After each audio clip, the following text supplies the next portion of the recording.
Hello, I'm Tom Burney. I'm the Executive Chef of Invisible Kitchen. Today I'm going to show you how to make a vegan pork and pineapple Scotch egg. For a long time, we've been supporting local farms, using sustainable ingredients such as sustainable seafood, cooking with the seasons.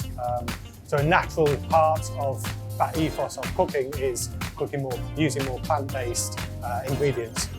So tying in with the rise of flexitarianism, which Green Monday massively boosted awareness about, I wanted to introduce more vegan dishes into our mainstream menus. We're not a vegan-only catering company, but more and more people are asking for and interested in plant-based options. The vegan pork and pineapple Scotch egg we're making today is based on a traditional British picnic food. It's the Scotch egg.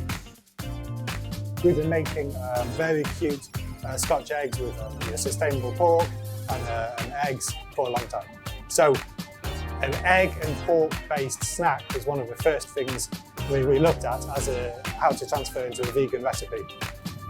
So the recipe today, bringing the pineapple in is kind of harking back to children's party food, pineapple, ham and cheese on the stick.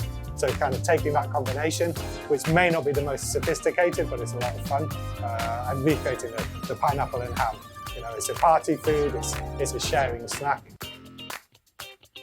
I think part of the challenge is to get the meat eaters eating vegan dishes, wanting to eat vegan dishes and enjoying them. So the creativity, making things interesting, I think is a must.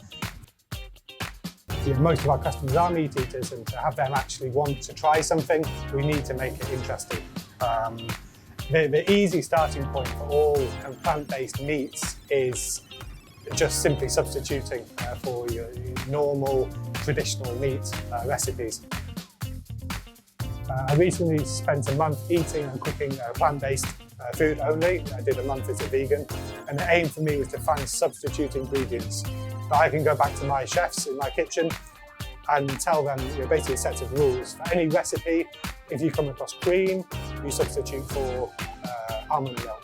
If you come across butter, you substitute for something, so that my chefs and myself can very easily translate a meat recipe into a vegan recipe. I think that's a big challenge for new vegans and for people who are trying to eat less meat, is how to substitute.